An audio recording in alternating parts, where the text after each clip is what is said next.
마태복음 23장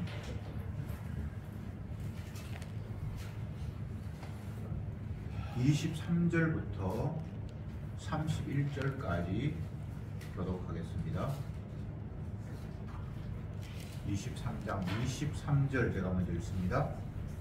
화 있을진저 외식하는 서기관들과 바리새인들이여, 너희가 박하와 회함과 근처의 11조를 들이되 율법에 더 중한 바 의와 인과 신은 버렸도다. 그러나 이것도 행하고 저것도 버리지 말아야 할지니라. 속인된 자여, 르살이는 걸러내고 약대는 삼키는도다. 화 있을진저 외식하는 서기관들과 바리새인들이여, 잔과 대접의 겉은 깨끗이 하되 그 안에는 탐욕과 방탕으로 가득하는도다. 속인된 바리새인아, 너는 먼저 안을 깨끗이 하라. 그리하면 그것도 깨끗하리라. 화 있을진저 외식하는 서기관들과 바리새인들이여, 회칠한 무덤 같으니 겉으로는 아름답게 보이나 그 안에는 죽은 사람의 뼈와 모든 더러운 것이 가득하도다. 이와 같이 너희도 겉으로는 사람에게 옳게 보이되 안으로는 외식과 불법이 가득하도다. 화 있을진저 외식하는 서기관들과 바리새인들이여, 너희가 선지자들의 무덤을 쌓고 의인들의 비석을 꾸미며 가로되, 만일 우리가 조상 때에 있었다면 우리는 저희가 선지자의 피를 흘리는데 합리하지 아니하였으리라 하니, 그러므로 너희가 선지자들을 죽인 자의 자손됨을 스스로 증거함이로다. 아멘. 까지만 보겠습니다. 마태복음 23장은 제목을 제가 붙인다면 화 시리즈, 화 있을진저, 화 있을진저, 이렇게 7가지의 이야기들이 쫙 나와서 화 시리즈라고 제가 제목을 붙여봤습니다. 화 있을진저, 이런 표현들이 그냥 글자로는 그냥 이렇게 아름답게 순화된 것 같은데, 이 화 있을진저라는 말을 그냥 있는 그대로 표현을 하면 이 저주받을 놈들아, 이렇게 표현하는 것이 더 직설적인 표현인 것 같습니다. 이 저주받을 서기관과 바리새인 놈들아, 외식하는 자들아, 이렇게 계속해서 7가지의 내용들을 주님께서 말씀하셨는데, 오늘은 지난주에 3가지 살펴봤고 오늘은 이제 나머지 뒷부분 4개의 화 시리즈를 살펴볼 텐데, 첫 번째 화 23장에서 화 있을진저 외식하는 서기관들과 바리새인들이여, 이들은 유대인들의 관점에서는 굉장한 지도급 인사들이었고 또 존경받는 그런 사람들이었는데, 사람들이 볼 때에는 존경받는 위치에 있었는지 모르지만 하나님의 안목으로 봤을 때는 다 거칠에만 하는, 외식하는 자다. 그래서 너희들은 저주받아 마땅하다라고 주님이 말씀을 하셨는데, 그 4번째 그 저주받아야 될 이유들이 뭔가 하면, 박하와 회함과 근처의 11조는 드리면서 율법에 더 중한 바 의와 인과 신은 버렸다. 이렇게 주님께서 말씀하셨습니다. 박하, 회양, 근체, 이게 우리에게는 익숙한 건 아닌데, 이 당시에 이 이스라엘 사람들에게 박하, 회양, 근체는 굉장히 생활에 있어서 밀접한 관계가 있고 중요한 내용이었는데, 이런 것들이 향신료로 사용되기도 하고 집에서 그냥 상비약으로 먹기도 하고 하는, 그래서 굉장히 필요한 그런 내용이었습니다. 그래서 집집마다 공터나 텃밭이 조금 있으면 이런 것들을 심어서 음식할 때 뭐 재료로 넣기도 하고, 또 채하거나 할 때 이렇게 소화제나 뭐 이런 것들로 활용하기도 하고, 뭐 이런 용도였습니다. 오늘날 우리식으로 하면 집에 그냥 공간이 좀 있으면 텃밭에 상추도 심고 이렇게 해서 그냥 간단하게 먹기도 하고, 뭐 이런 그런 자잘한 그런 것들로 생각하면 됩니다. 근데 이런 것들에게도 소득이라고 생각하면서 10분의 1을 드렸다.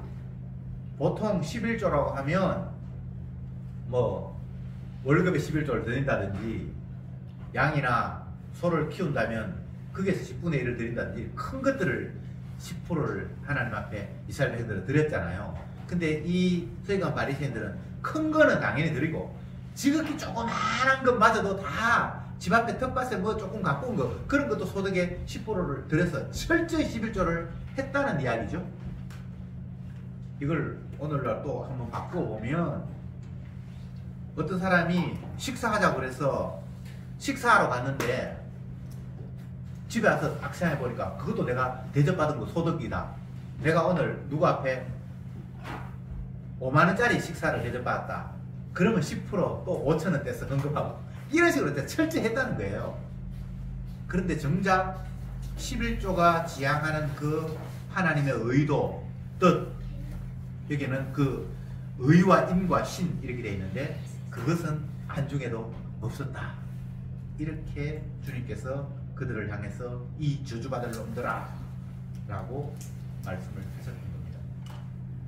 11조를 드린다는 것은 율법의 정신으로 이야기하면 만물을 첫 번째 것을 하나님께 드린다는 의미가 먼저 성경에는 나와 있습니다.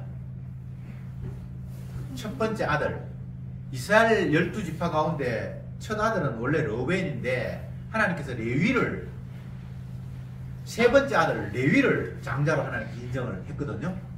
그래서 그들은 하나님 앞에 제사 드리는 일을 했고 그래서 이스라엘 백성들의 다른 지파들에게 너희들이 소득의 11조를 드려라. 그래서 레위 지파에게 그들은 일하지 않으니까 그들이 살게 해라. 그것이 첫 번째 것이 하나님 앞에 드려진 의미입니다. 그렇게 주님께 11조를 이야기했습니다. 11조의 정신 11조 11조라는 말은 10분의 1, 또 다른 말을 하면 첫 것, 이걸 만물이라고 하기도 하고 하는데 첫 것이 하나님께 드려진다. 그리고 소득의 10의 1이 하나님께 드려져야 된다. 라는 이 의미는 모든 것의 주인은 여호와 하나님이다. 그래서 첫 번째 걸 드렸을 때 그 이후 두 번째, 세 번째, 네 번째 모두가 다 하나님의 것입니다. 라는 의미를 담고 있잖아요. 그래서 이것은 프로테지로 10%다. 그런 의미가 아니고 100%다 하나님의 것입니다. 첫 것이 하나님의 드리는 것을 말하면 두 번째, 세 번째 모든 게 다 하나님의 것입니다. 라는 것을 인정하고 고백하는 것이 11조의 정신입니다. 그런데 서기관 바리새인들, 유대인들의 지도자라는 사람들은 모든 게 하나님 것입니다. 라는 그런 생각, 관심도 없고 그냥 하나님이 10%를 드리라고 했으니까 10% 드리면 돼. 근데 10%가 큰 소득에만 10%가 아니라 짜잘한 소득에 있는 것도 그것도 나는 철저히 드렸어. 그래 백성들 너희들 봐. 내가 대단하게 하나님 말씀 지키지. 이렇게 살았다 이 말이죠. 그게 외식이라는 거예요. 그 다음 두 번째 25절에 화 있을진저 외식하는 서기관과 바리새인들이요 잔과 대접에 거쳐 깨끗이 하되 그 안에는 탐욕과 방탕과 더러운 것으로 가득하다. 이렇게 주님이 그들에게 저주받을 일을 말씀하셨습니다. 그릇은 깨끗이 했는데 정작 그 안에는 더러운 게 가득 들어있다. 이스라엘 백성들의 삶의 모습이 예수님 당시에 이렇다라는 겁니다. 그러니까 바리새인들이 그렇다니까 백성들은 덩달아 다 그 범주 아래 있다고 봐야 되겠죠. 그릇을 깨끗이 한다. 심지어는 이스라엘 백성들은 손발도 깨끗이 씻었습니다. 왜냐하면 손에 더러운 거에 묻어서 먹으면 내가 오염되고 더러워진다라고 생각했기 때문에. 그래서 어디에 갔다 오면 발을 깨끗이 씻고 손님이 오면 발 씻을 물을 내주고 손 씻을 물을 주고 이게 그들의 생활화 되었습니다. 그렇게 외모로 겉으로 보이는 것들은 깨끗이 하면서 정작 그 속은 더러운 것으로 가득 차 있다. 예수님의 첫 번째 제자인 베드로는 외식하다가 바울에게 엄청나게 구박을 당하는 그런 일이 갈라디아 성경에 보면 나오죠. 이방인들하고 같이 막 식사를 하고 있었는데 그대로부터 어떤 사람이 오니까 유대인들이니까 유대인들 입장에서는 이방인들과 식사하면 더러운 그 존재로 취급을 하거든요. 잘 식사하고 있었는데 유대로부터 어떤 사람이 오니까 베드로가 벌떡 일어나서 이방인들과 식사 안 한 것처럼 하면서 밖에 나갔단 말이에요. 그러니까 같이 식사하던 또 다른 사람 유대인들이 또 그렇게 하니까 사도 바울이 그들을 향해서 이 외식하는 자들아 어떻게 그렇게 할 수 있냐? 이방인들이 그렇게 더러운 존재냐? 너희들이 오히려 더 더럽지 않냐? 이렇게 하면서 막 책망했던 이야기들이 성경에 기록되어 있습니다. 화했을진저 서기관과 바리새인들이요. 계속 주님께서 화했을진저 이야기하는데 이 서기관 바리새인이 특별한 사람이 아니고 인간의 대표이고 사람들 가운데 성실하다고 하는 사람들의 부류이고 그런 사람들을 향해서 화했을진저 외식하는 자야 라고 했을 때는 모든 인간들이 이 범죄에서 벗어나지 못하는 그런 상태에 있습니다. 제가 베드로 이야기를 했는데 베드로만 외식했겠어요? 모두가 다 인간은 이 범죄 안에 놓여 있다고 주님은 고발하고 있습니다. 저와 여러분들은 어떻습니까? 우리도 예외가 아니에요. 이 남 이야기가 아니에요. 성경에서의 모든 이야기들은 누구도 빠져나갈 수 없는 우리를 향해서 하나님께서 포를 쏘아대시는 총알을 쏘아대시는 이야기예요.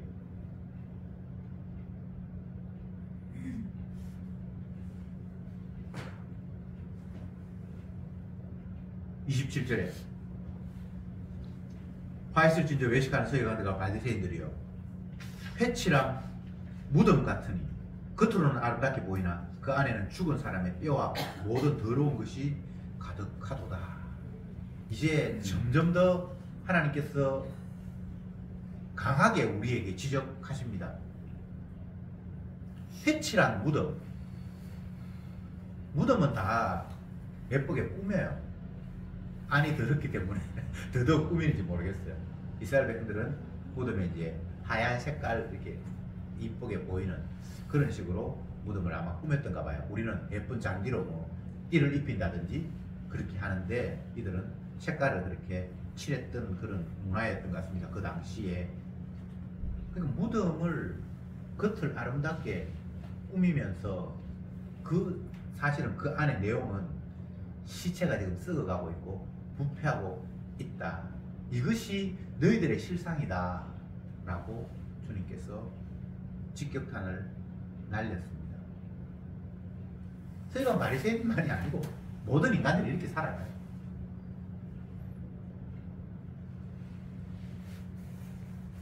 제가 이런 생각을 해봤습니다. 요즘은 기계가 발달해서 사람들이 엑스레이를 통과하면 사람 속도 보고 뭐 그렇게 한다고 그래요. 근데 의학 장비 가운데는 우리의 속을 잃는 게 많잖아요. 그래서 속이 뭐 어디가 탈이 났다 그런 걸 잃는데 그런 거 말고 우리의 마음의 생각이나 그런 의도들을 만약에 잃는 게 있다라면 서로가 서로를 만약에 그렇게 볼 수 있다면 모든 관계가 다 깨질 것 같다라는 그런 생각을 해봤습니다. 적당히 숨겨야 되고 몰라야 관계가 유지가 돼요. 만약 내 앞에 선 이 사람이 어떤 생각을 가지고 있고 내가 다 읽고 상대가 읽는다면 관계가 유지되겠어요? 친구로서 아니면 뭐 부모 자녀의 관계로서 아니면 또 어떤 뭐 연인으로서 그런 관계가 유지가 될 것 같아요. 절대 그렇게 안 될 것 같아요. 그냥 상대를 모르니까 그나마 용납하고 서로 사이좋게 지내지. 우리의 마음을 상대가 다 안다고 하면 절대 지금 현재 관계가 유지될 수 없을 거예요. 그런데 인간들끼리는 다행히도 상대를 몰라요. 무덤을 회칠해 놓으면 그 안에 뭐가 있는지를 모르고 그래서 그냥 회칠만 보면서 그냥 지내는 거예요. 사람들 만나면 늘 인사하고 아이고 뭐 얼굴 좋습니다. 또 화사하시네요. 그냥 이렇게 이야기를 하고 뭐 그런가 보다. 오늘 내가 입은 게 괜찮게 입은가 보다. 그냥 이렇게 지나가지. 불꽃 같은 눈으로 우리 내면을 만약에 누군가가 통찰한다라면 내가 그런 말 하면서 웃을 수가 없겠지요. 그런데 주님은 우리를 다 보고 계시잖아요. 상대들은 내 주위에 있는 사람들은 나를 못 보고 나도 상대를 못 보지만 주님은 우리의 모든 것들을 다 보시는 분이잖아요. 그분이 하시는 말씀이 이 회칠한 무덤 같은 더러운 자야 라고, 외식하는 자야 라고 공격을 하고 계십니다. 그러니까 주님 앞에 우리는 완전히 다 노출이 되었기 때문에 항변할 수가 없고 아니라고 부정할 수가 없고 가릴 방법이 없어요. 그래서 자기 자신이 주님 앞에 완전히 노출되었다라는 것이 깨달아진 성도의 고백은 화로다 나의 망하게 되었도다. 나는 입술이 부정한 사람이야. 모든 것들이 다 더러운 존재다라고, 이제 내가 망했다 라고 고백하게 됩니다. 그런데 참 놀라운 것은 주님께서 너 더럽다 라고 이렇게 책망하시는 것으로 끝난 것이 아니라 나는 죄인을 부르러 왔다 라고 엄청난, 우리가 상상도 할 수 없고 기대도 할 수 않았던 그런 말씀을 주님이 우리에게 들려주셨습니다. 그래서 그 은혜가 어떤 것인지 깨달아진 사람에게는 그 말씀이 가장 달콤한 복음으로 들려집니다.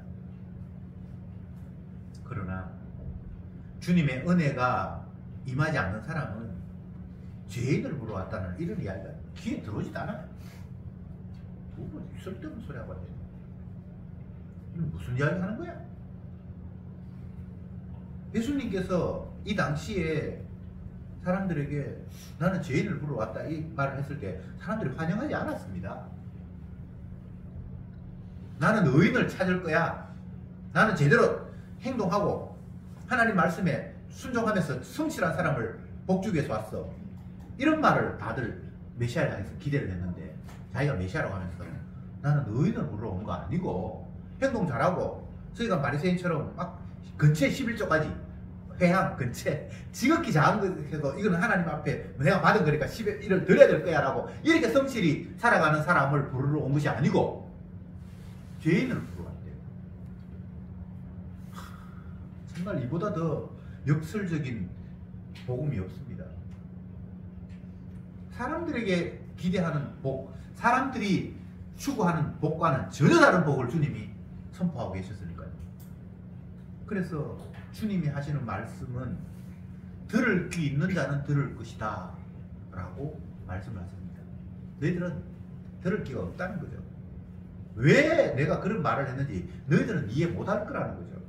왜 내가 죄인을 부르러 왔는지 너희들 내가 은혜 주지 않으면 그 말의 의미, 그 말의 가치를 전혀 너희들은 감잡지 못할 거라는 말씀을 주님이 하시는 거예요. 내 양은 내 음성을 알고 아무에게나 주님의 말씀이 들려지는 게 아니라 주님의 양이기 때문에 목자가 무슨 말씀을 하는지 그제야 깨달을 수 있게 된다는 겁니다. 이건 오늘날 정치인들이 나는 모든 유권자와 소통하겠습니다 라고 하는 개념과는 전혀 달라요. 주님은 모든 사람하고 소통하기를 원치를 않아요. 내 양은 내 음성을 알고 자기 양에게만 자기의 음성을 들려주시겠다고 말씀하셨어요. 나는 은혜 줄 자에게만 은혜를 주는 자라고 주님은 말씀하셨어요. 어떨 때는 철저히 못 알아듣기 위해서 못 알아듣게 하기 위해서 비유로 말씀하시고 감추어 말씀하시면서 제 아들에게는 요거는 내가 요런 뜻으로 말한 거야 라고 따로 해석해 주셨습니다. 그러면서 왜 주님 천부들에게 쉽게 말씀하지 않고 어렵게 비유로 말씀하십니까? 너희는 알아들어야 되지만 저들은 알아들으면 안 되기 때문에 내가 그런 장치로 이야기를 했다라고 주님이 말씀하셨습니다. 인간적인 관점에서는 예수님을 이해할래야 이해할 수 없는 분입니다. 차별하시고 자기 백성에게만 자기 사랑을 전해주시고 자기 백성이 아니라는 이유로 심판하시고 또 자기의 기쁜 소식을 그들을 못 듣게 하기 위해서 길을 막으시고 눈을 가리시는 하나님. 이게 우리가 믿는 하나님. 이런 분이 우리를 구원하시겠다고 십자가 지신 예수님입니다. 성경이 각 민족의 언어로 번역이 되어서 뭐 다 자기 나라 말로 다 읽고 해석하고 해요. 그런데 성경은 해석이 안 되는 책이에요. 성령으로 기록된 말씀이기 때문에 주의 영이 임하지 않으면 결코 알 수 없다라고 주님이 말씀하셨어요. 그래서 보기는 보아도 깨닫지 못하며 듣기는 들어도 알지 못하는 것이 하나님의 말씀이래요. 우리는 보면 알잖아요. 들으면 이런 소리를 하는구나 라고 이해를 하잖아요. 근데 하나님 말씀은 들어도 보아도 주님이 알게 하지 않으면 모르는 말씀이라고 우리에게 일러주셨습니다. 여러분, 하나님의 말씀을 너무 쉽게 생각하지 마세요. 들려주신 자에게, 보게 하신 자에게는 쉽습니다. 주님 보게 하셨으니까. 그런데 감추어진 자에게는 아무리 우리가 노력하고 연구하고 애쓰고 해석하려 해도 안 되는 말씀이 하나님의 말씀이에요. 그래서 이것을 은혜가 아니면 안 된다라고 주님께서 우리에게 일러주셨습니다. 주님이 들려주셔야 되고 주님이 보게 하셔야 되고 주님이 알게 하셔야만 아는 거죠. 기쁜 소식이 전파되는데 사람들은 그것이 기쁜 소식이 아니니까 들으려고 하지도 않고 찾아가지도 더더욱 않겠죠. 요즘 가수 중에 인기 있는 사람이 그 임영웅이라는 사람이 있는가 본데 그 사람은 공연하면 티켓이 정말 몇 초 안에 다 매진이 되어버린다고 합니다. 그게 가고 싶어서 그 지역에 사는 사람이 아니라 멀리 있는 사람도 가려고 발버둥 치는데 그게 함부로 얻어 걸릴 게 너무 확률이 작으니까 구하기가 힘들죠. 제가 그런 소식을 들으면서 만약 예수님의 귀하심, 그분의 말씀의 의미들을 알아들었다라면 정말 박 터져서 그 근처에 가지도 못했을 것 같다는 그런 생각을 종종 해요. 십자가 마을 뭐 수련회 합니다. 그렇게 하면 사람들이 정말 그게 귀하다고 생각을 하면 아마 그 숙소가 터져 나갔을 것 같은데 그렇지 않아요. 물론 뭐 인터넷으로 듣고 여러 가지 방법으로 들으니까 다 100% 가야 될 이유는 없습니다만 대부분의 경우에는 뭐 그렇게 그게 의미가 있나? 또 아니면 전혀 나하고는 상관이 없어. 이런 식이 되겠죠. 그나마 참 감사한 일이 주님께서 어떤 사람은 막으시고 어떤 사람은 허락하시고 이렇게 하니까 그게 유지가 되는 것 같아요. 예수님이 임영웅보다 가치 없는 분으로 유명한 뭐 탤런트보다 별로 재미없는 분으로 이 땅에 비춰지니까 그나마 성도는 그 주님 앞에 찾아갈 수 있도록 주님께서 허락하셨습니다. 독사의 새끼들아. 참 이런 표현들이 정말 유대인에게는 끔찍한 표현이거든요. 우리는 그냥 개새끼들아 이렇게 욕을 하는데 그 유대인들은 개보다도 독사라는 말은 마귀, 사단, 하나님을 대적한 자거든요. 그 새끼들아라는 말은 진짜 욕 중에 아주 가장 유대인들이 듣기 거북해하는 욕이 이 독사의 새끼들아라는 이야기거든요. 이 지옥갈로면 새끼들아 이 말이거든요. 근데 예수님 입에서 그런 이야기가 가장 존경받는 말씀을 잘 지킨다고 하는 저희가 바리새인들 향해서 주님께서 쏟아부으셨단 말이죠. 그런데 정작 본인이 그 말이 얼마나 귀한 말씀인 줄 알았다면 그 앞에 꺾어져서 주님 정말 내가 외식하는 자가 맞네요. 내가 열심히 꾸미고 멋있게 남들 앞에 칭찬 들을 말을 거창하게 하지만 정말 내 속에는 썩어 문드러지는 시체와 같은 것들이 가득 담겨 있네요. 그렇게 주님의 독설 앞에 자기 자신을 오픈하면서 주님 내가 그런 자 맞습니다 라고 나와야 되는데 그런 은혜가 없으니까 결국은 이런 말을 하는 예수님을 잡아 죽여버렸죠. 건방지게 네가 나를 평가해? 목수의 아들이 갈릴리에서 난 그런 초라한 네가 배우지도 못한 네가 감히 나를 그런 식으로 폄하해 하면서 결국은 예수님을 가장 잔인한 방법으로 가장 비천한 자의 최후의 모습으로 그를 죽여버렸습니다. 29절에 화 있을 준자 외식하는 서기관과 바리새인들이요 너희가 선지자들의 무릎을 쌓고 의인들의 비석을 꾸미며 가로되 만일 우리가 조상 때에 있었다면 우리는 저희가 선자의 피 흘린 같이 참여하지 아니하였으리라 하리니.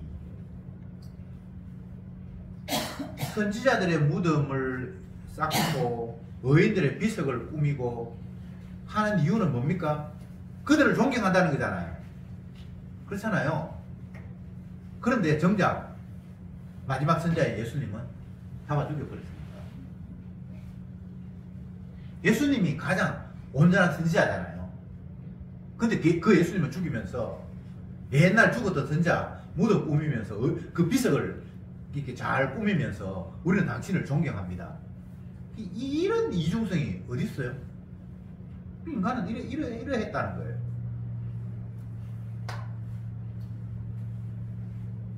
참으로 어처구니 없는 일들이 벌어졌습니다. 근데 이게 멀리 남의 이야기가 아니고 오늘 우리를 향해 주님께서 던지시는 말씀입니다.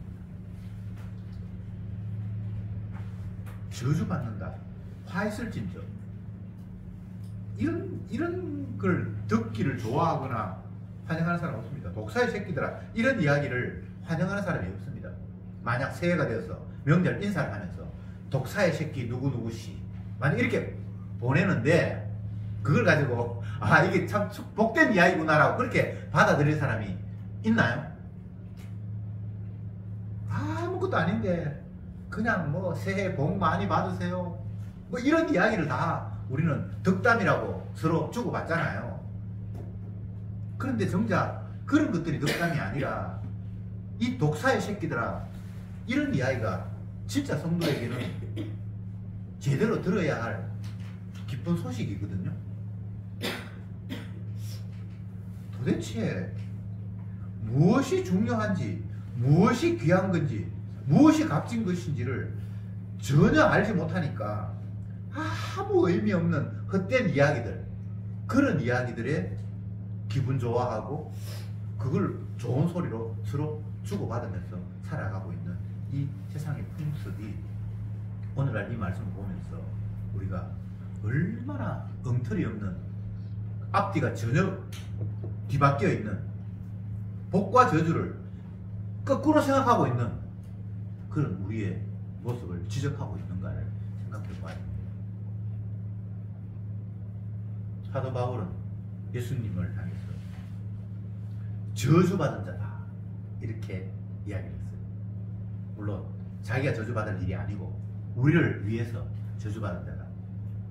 그런데 그 표현들도 앞뒤 저거 다 생략해버리고 예수님을 향해서 당신 저주받은 자입니다 이렇게 이야기했을 때 그걸 기쁨으로 수용할 수 있겠어요? 그런데 성경은 그렇게 흘러가고 있거든요. 나무에 달린 자마다 다 저주받은 자예요. 예수님께서 저주받은 자예요. 구약에도 나오는 이야기. 근데 우리는 저주받은 자라는 이런 이야기 자체가 독사의 새끼들아 이런 자체가 화했을진저 이런 자체가 아주 거부감으로 들리잖아요. 나 화 받기 싫어. 나 독사 새끼 아니야. 근데 정작 예수님은 그런 자였습니다.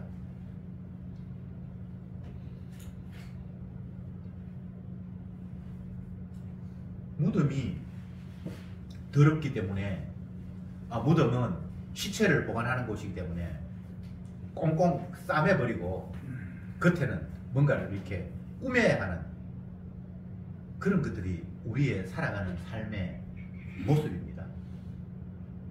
그런데 주님은 그걸 외식이라고 지적하고 있습니다.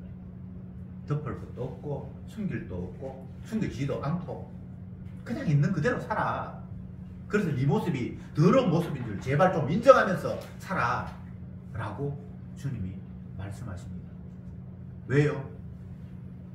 내가 더러운 존재인 줄 알아야 저주받는 것이 내가 합당하고 죄인을 부르러 왔다라는 그 주님의 말씀이 기쁨으로 들려지거든요.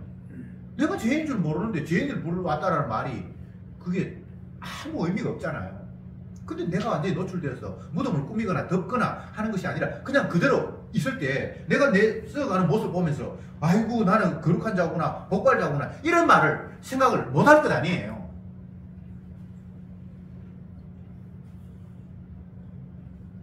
나이가 들수록 자기의 외모가 점점 더 보기 흉해지니까 저 개인적으로 보면 염색도 하고 뭐 바르라 그러면 얼굴도 뭐도 바르고 또 노인 냄새 난다고 우리 집 사람이 늘 그렇게 이야기해가지고 신경이 쓰이고 그런데 사실은 뭐 그렇게 할 수밖에 없지만 남들에게 예의상 냄새 나고 그러면 안 되니까 그렇지만 정작 내 모습은 썩어가는 모습이고 노화되어가는 모습이고 그건 사실이잖아요. 그게 외모로만이 아니고 내 내면을 들여다봐도 그냥 이기심과 뭐 질투와 시기와 뭐 그런 것들 그냥 가득하잖아요. 주님이 하시는 말씀은 이 외식하는 자들아라는 말씀은 제발 자꾸 너의 허물을 덮으려고만 생각하지 말고 네 모습 그냥 있는 그대로 좀 바라보라는 거예요. 그러면 내 모습을 알면 내가 이 서기관 바리새인의 행동처럼 남들 앞에 칭찬 듣고 인사 듣고 어디 길거리 가면 상가에 앉게 하고 이런 생각을 못할 것 아니에요. 아유, 그냥 저렇게 나를 이 정도로 대접한 게 고맙다. 내가 아무것도 아닌데 그래도 나에게 이렇게 대접하네. 이런 생각을 가질 것 아닙니까? 근데 내가 나를 철저히 회칠한 무덤처럼 덮어버리니까 나 스스로도 깨끗한 쭉 착각하고 남들이 나를 대접하지 않으면 좀 뭐 저 따위가 다 있어. 이런 식의 마음을 가질 수밖에 없잖아요. 그게 인간관계만을 제가 말하는 게 아니에요. 인간관계도 포함하고 주님 앞에서 우리의 모습도 마찬가지입니다. 자꾸 나는 복 받을 만하다는 거예요. 주님 왜 저 사람은 복 주는데 나는 복 안 줍니까? 라는 이런 식으로 주님을 자꾸 대하고 있는 거예요. 우리가 내 모습을 알았다면 복 주세요 라는 말이 입에 나올 수가 없잖아요. 먹는 거 입는 거 족한 줄 알아라. 그런 말씀이 왜 우리에게 은혜로 받아들이지 않는가 하면 나를 철저히 포장을 해버렸기 때문에 나는 그 정도 받아가지고는 내가 만족 못합니다. 내가 뭐 거지도 아니고 뭐 이 정도로 주님이 내 주십니까? 내 연봉이 이 정도밖에 안 됩니까? 이게 지 모습을 못 봤기 때문에 그런 거예요. 남들보다 내가 나은 것 같고 근데 남들 이야기하기 전에 내 모습이 주님 앞에 패치랑 믿음이 아니라 그냥 까발려져서 있는 그대로 보여진다라면 남들 이야기할 그 여유가 없습니다. 이사야가 특별히 남들보다 더 악해서 화로다 나의 망하게 되었다 그런 고백한 거 아니거든요. 주님 앞에 자기의 모습이 그냥 있는 그대로 그냥 노출이 되어버리니까 남을 생각할 여유조차 없었습니다. 그래서 그 주님 앞에 그냥 주님 나는 망했네요. 이 모양 이 꼴입니까? 차라리 나를 떠났어요. 베드로 같으면 나는 죄인입니다. 떠났어요. 나는 주님 앞에 정말 쓸 수 없는 너무나 지저분한 존재입니다. 모친이 제주인 스님께서 나한테 죄밖에 안 나옵니다. 이런 고백. 이걸 하라고 이야기한 것이 아니라 자기 자신이 감추어지지 않고 노출될 때 이런 현상이 일어날 수밖에 없다고 주님이 말씀하시는 거예요. 이렇게 하라 저렇게 하라가 아니에요.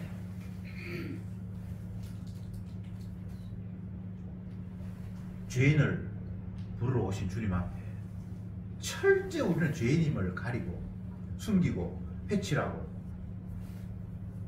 그릇 안에는 온갖 더러움이 가득 있는데 그릇을 깨끗이 닦고 하는 이런 삶의 모습이 우리의 삶이라고 주님이 이야기하고 있는 거예요. 가려서 가릴 수 있으면 좋겠는데 안 가려져요. 그러니까 얼마나 피곤합니까? 자꾸 원래의 내 모습이 아닌 괜찮은 모습으로 자꾸 나를 덮으려고 하니까 이게 삶이 너무나 고단한 거예요.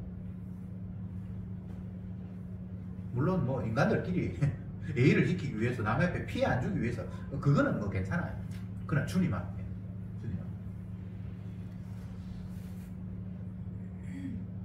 어떤 경우에도 주님은 우리에게 근사한 내 모습을 기대하신 적이 없습니다. 너희는 생각하는 것이 어릴 때부터 악하기 때문에 내가 너희들의 행동 보고 복을 주거나 저주하거나 나는 그런 건 애초에 아예 생각이 없었어.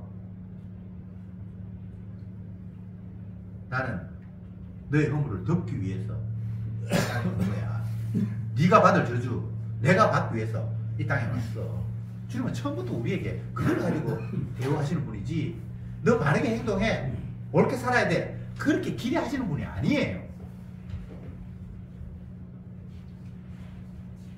주님을 알아야 주님 앞에 바르게 사는데 주님이 도대체 무엇을 원하는지도 전혀 모르고 그냥 내 좋은 거 하나님도 좋지 않겠냐라고 생각하면서 지 귀한 걸 하나님께 드리려고 하는 그런 모습이 오늘날 저와 여러분들의 삶의 양상입니다. 이게 신앙생활이라고 스스로 우리가 착각하고 있는 거예요. 주님은 우리가 귀한 거 주님이 귀하겠습니까?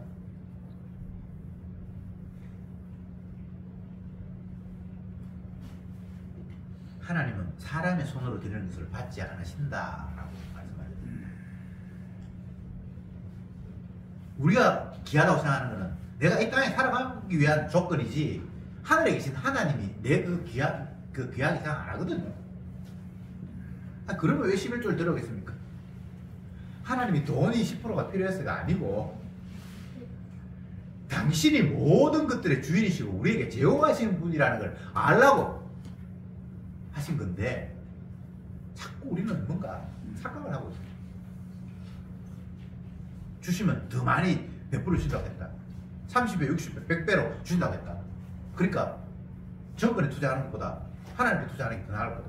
교회에 헌금만 이 따위 생각이 아니고 그리고 실제로 목사가 그렇게 강요하고 있고 여러분 다른 데 투자하지 마시고 하나님 앞에 투자하세요.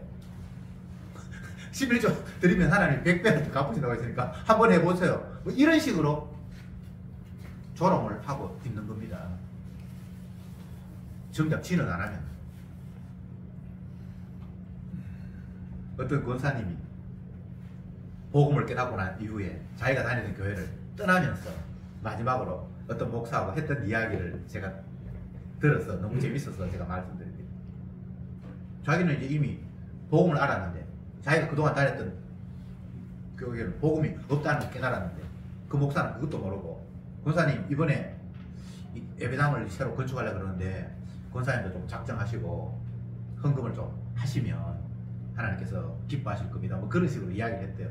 권사님 하신 말씀이, 목사님 돈이 없어가지고 제가 헌금할 수가 없습니다. 그렇게 이야기하니까 빌려서라도 하세요. 그렇게 얘기를 하더래요. 그래서 목사님 좀 빌려주시오.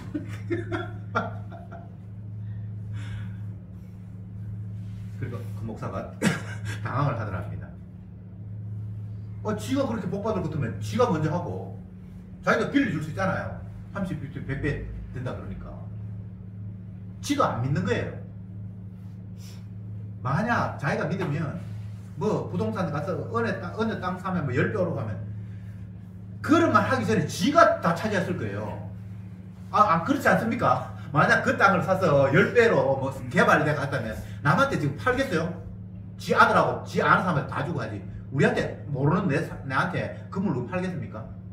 근데 우리는 속거든요. 그럴 거라고. 여러분, 다시 한번 말씀드립니다만 주님이 화이슬진저라고 이야기하는 것은 그냥 우리에게 너희는 저주받을 일을 하고 있다라고 말씀하시는 거예요. 왜?